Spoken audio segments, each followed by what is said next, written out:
Now, we've got a discussion about Ofsted just in the next 20 minutes or so, and I've got Louise Regan from the NEU, Siobhan Collingwood, who's a former head teacher, and Bonnie Ash, who's a former teacher. I just wanted to play a video to remind everyone about what happened in Caversham in Reading. I'm very privileged to have been the head for the last 11 years, and I'm particularly proud of the fact that I'm a product of the school. When Ruth Perry became head of Caversham Primary, life had come full circle. Last November's inspection was her first in charge, and the school's first in 13 years. I texted her about something else altogether. She texted me back and said, "I can't speak now for the worst day of my life. The Ofsted inspectors have been in, and it's dreadful." And that was it. So I sort of said, "No, can't be that bad." She said, "Yes, I think it is. It's about as bad as it can be." They were told on the first day that their rating was going from outstanding to inadequate. Ruth told her sister that in feedback to the senior leadership team here, the inspectors had said that a boy doing a dance move akin to flossing was evidence of the sexualisation of children at the school. They also said that they'd seen child-on-child abuse. That turned out to be a playground scrap. One of the most hurtful things was initially this sense of complete injustice. This week's report judged the school good in every single category, except leadership and management. When it came to keeping children safe, record keeping was poor, and there were gaps in employment checks, creating a potential risk to pupils. The verdict meant that the entire school dropped to the lowest possible rating. All during that process, every time I spoke to her, she would talk about the countdown. I remember clearly one day saying 52 days and counting. So every day she had this weight on her shoulders, hanging over her, and she wasn't officially allowed to talk to her family. And I remember the very first time I saw her, rather than just speaking to her on the phone, a couple of days after the end of the Ofsted inspection, she came. She was an absolute shadow of her former self. This one-word judgment was just destroying 32 years of her vocation. Education was her vocation. 32 years summed up in one word: inadequate. It just preyed on her mind, sadly, until she couldn't take it anymore. I would like every child to look back on their school days with as much fondness as I have. And if we achieve that, then I'll be very happy.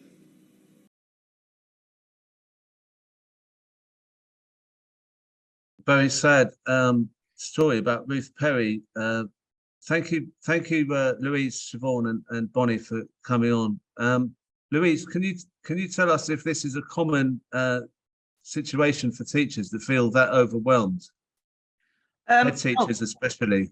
It definitely is a common situation. I don't know if people saw yesterday, there was a report in the Observer there's been some investigation, and 10 coroner reports in the past 25 years of deaths of teachers has cited Ofsted as the cause or as one of the factors. I think that's just the tip of the iceberg. I think that is just the tip of the iceberg. It is completely out of control, really, I think. And it's not just head teachers. I want to make that clear. This impacts on everyone that works in a school in terms of workload, stress, anxiety, and at a time when we don't have enough people doing the job, for this to continue, this pressure and this undue and unnecessary punitive behaviour is just unacceptable, really. I was talking to a friend yesterday. Her sister's a head teacher and is retiring in a school not that far away from where I live, and they've put out an advert. It's a school that if you would want to quote Ofsted, is a good school. Not that I want to quote Ofsted, but not a school that is facing any challenges. They've had no applications for that head teacher post. And I think that that is the reality of the situation on the ground. You know, people are leaving in their droves and people are just not able to put up with the pressure of it anymore.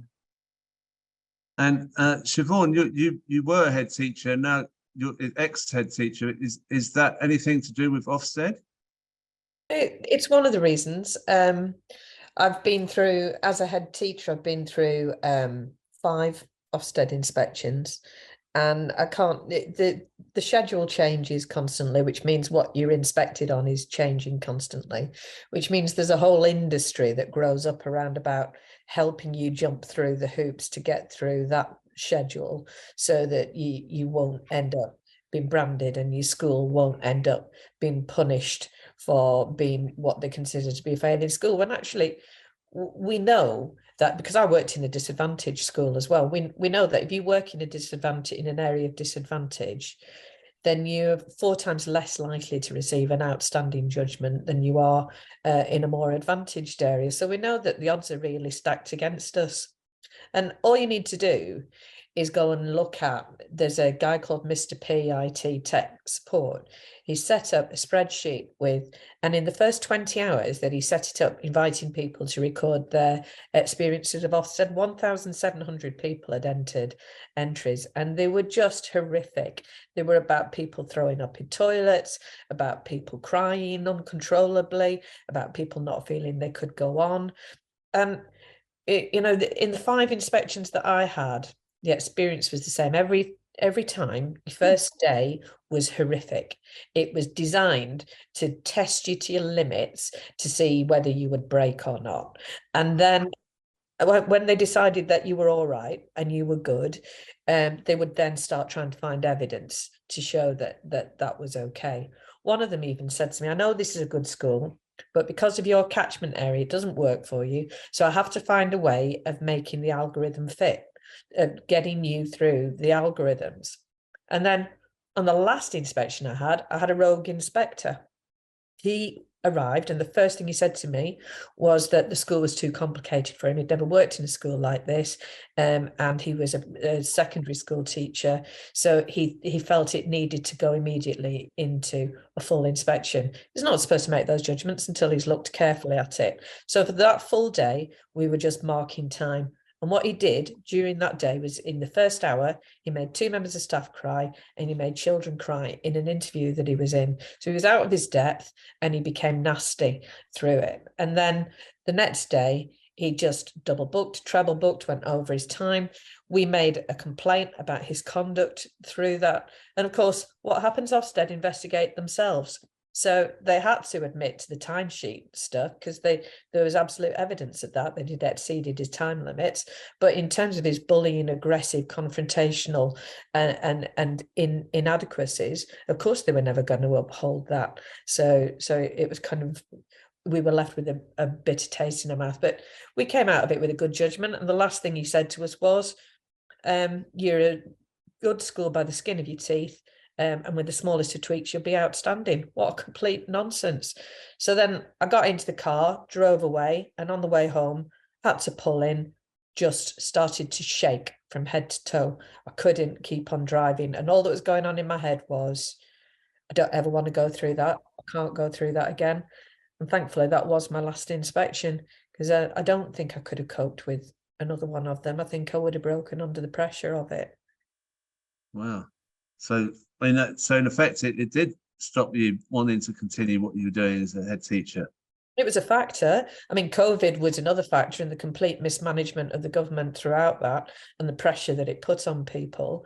And you just reach a point where you are so tired of fighting this system that is stacked against you, that has a curriculum which is completely unfit for purpose and creates a 2-tier education system. So if you go to private school, you get creative opportunities and you get a rich experience of schooling. If you go to other schools, well, you know, what we have to do is just produce a workforce which is obedient and does what it's told. So let's give them a curriculum which completely kind of debilitates any ability to fight back or answer back.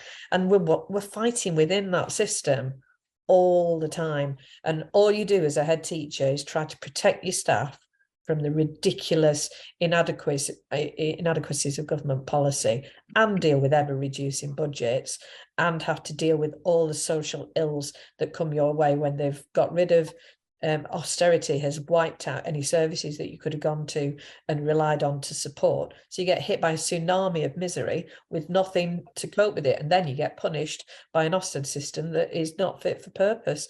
So yeah, that's kind of why I left being a head teacher. And I'd love to say I miss it, because I loved my job. I really loved it, and I loved working with kids, and I loved bringing staff on, but I did not love the system we were working within. Right. And Bonnie, you wrote to me to say that you left education for the same sort of reason. Can you tell us your story? Yeah, I mean, I found myself nodding along to pretty much every word of Siobhan, and obviously I agree with everything Louise said as well. Most of us who decide to go into teaching do it because we want to enrich children's lives. We want to give them the best opportunities that they're going to face in a tough world. We don't do it for the money. We do it because we believe genuinely in what we've got to offer and support children with. And after about a decade in teaching, I actually decided to leave the education sector for 3 reasons. The first was Ofsted, the second was SATs, and the third was league tables. I could see what all of these schemes, the damage all of these schemes were doing to the children that I was teaching to try and support. We've got a situation, I was a primary teacher, so I'd have every day, I'd have parents of children from the age of 4 asking me if I would tutor their child. And I would say, no, they don't need tutoring yet. They need time to play. They need time to explore. I was teaching in a relatively comfortable school. And I used to refuse. The pressure that is put on our children is unbelievable. And I felt that I could not be a part of a system that was doing real harm to children, because that was the exact opposite reason that I had taken my time and studied to become a teacher, and I was swallowing the poor pay, the poor terms and conditions and all of that. Now, when we had the SPAG tests, spelling and grammar tests introduced, I've got 4 children myself, and I actually organised the parents and I led a walkout on the day that the first set of SPAG tests were due to happen. There was no way I was going to put my child through that utterly unnecessary pressure. It says nothing. It labels children as failures before they've even started their education, before they've even really started in life. So I, with the agreement of the head teacher, took all of the children in that school year out with a couple of other parent teachers. We took them out and gave them a day of forest school learning. We took them to a local park. We explored nature. We looked at the world around us and all of those things. Because these tests, especially the SATs and the SPAG, do nothing to further the education of our children. In primary schools, the entirety of year 6 and a lot of year 2 are given over to teaching children how to jump completely artificial hurdles. And those results do not help the children's learning. That's years wasted of time that the children could be learning new stuff rather than parroting back numbers and facts. That even when the children move from primary school to secondary school, the secondary schools do not consider those level 2 SATs worthy of any kind of classification of the children. Not that I think you should classify the children at all, but the high schools re-examine all of the children. So it's utterly pointless, other than for the fact that it gives schools a place on a league table. Now, league tables, in my opinion, are entirely about marketising education, and it's got worse since we've had the academies come in, because all of the schools are really distressed and worried about keeping their places on these league tables, which prove nothing, by the way. It just proves that they've drilled the children to a higher degree than anyone else. And then going forward, when my own eldest son was in year 6, I withdrew him from school because that year was causing so much distress to him and all of his friends. I just thought, why am I doing this? His secondary school's not going to look at it. I withdrew him and I home educated him. And that's the point I fell out of love with my job of teaching. I home educated him. He went back into secondary school and was flying, doing really well. He's graduated now. He's a grown up. But when he was doing his GCSEs at age 15, they did their mocks, and one of his school friends hung himself at the railway bridge because he was so distressed at the results he got from his GCSE mocks.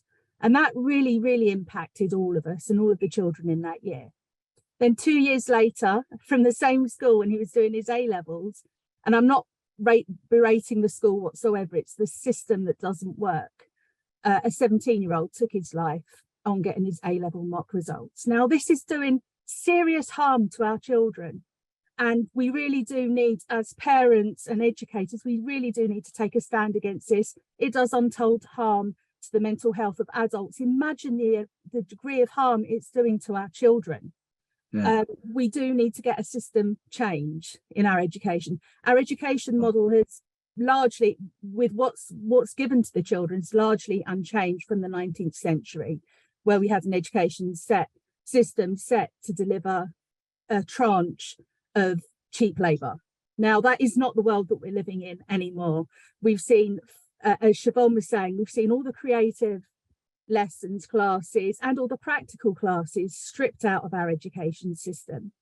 Not only have I moved away from teaching, I have also withdrawn all of my children from education or from state provided education. I'm home educating all of them. And do you know what? The mental health improvements in my own children are unbelievable. I've got 3 school-age children now. They no longer fight, bicker and compete against each other because school makes children super competitive. They shouldn't be worried about where they are next to somebody else or compared to somebody else. They should be on their own journey.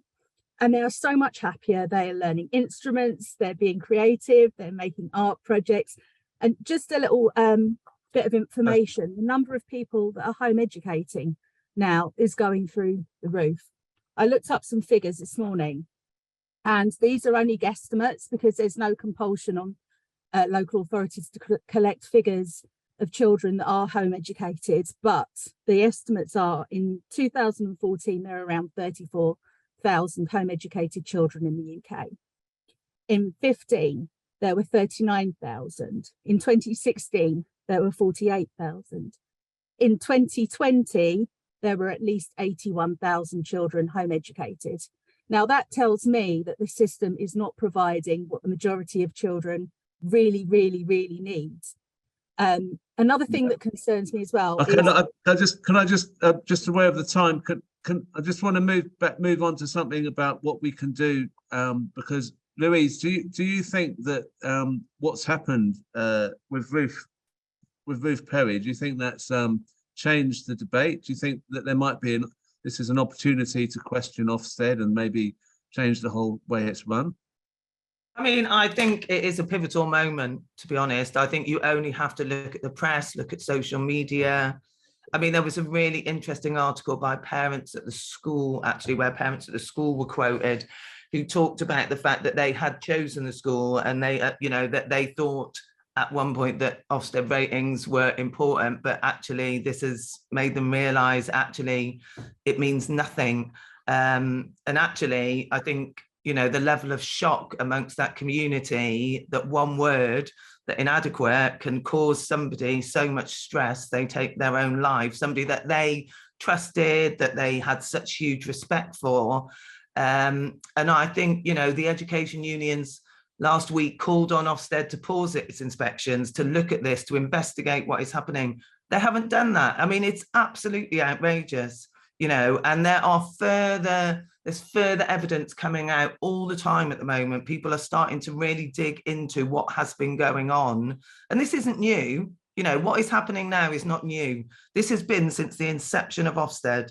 It has not been a good system. It's never been about improving schools. It's always been a punitive measure to really put pressure on schools to toe the line, as Siobhan said, to do what government wants implementing. And I think, certainly I know my union and I know other education unions will be saying enough is enough now. We have to do something. We have to take this moment and say this system cannot continue, and we cannot put up with this level of pressure and stress on our members, our children and our young people and our families, actually, because, Bonnie's a very good example of a whole family that's been impacted by this level of pressure. So, it's about defending our communities. Yeah, and Siobhan, would you say that? So I've got to unmute you there. Is it a fact, as you were saying, it's not just Ofsted? I mean, could this be a way of kind of changing the whole thing as well as Ofsted? I mean, they'll obviously just try and tweak Ofsted if there's the way they behave. They'll try and fob people off with that. Is this an opportunity to go further than that?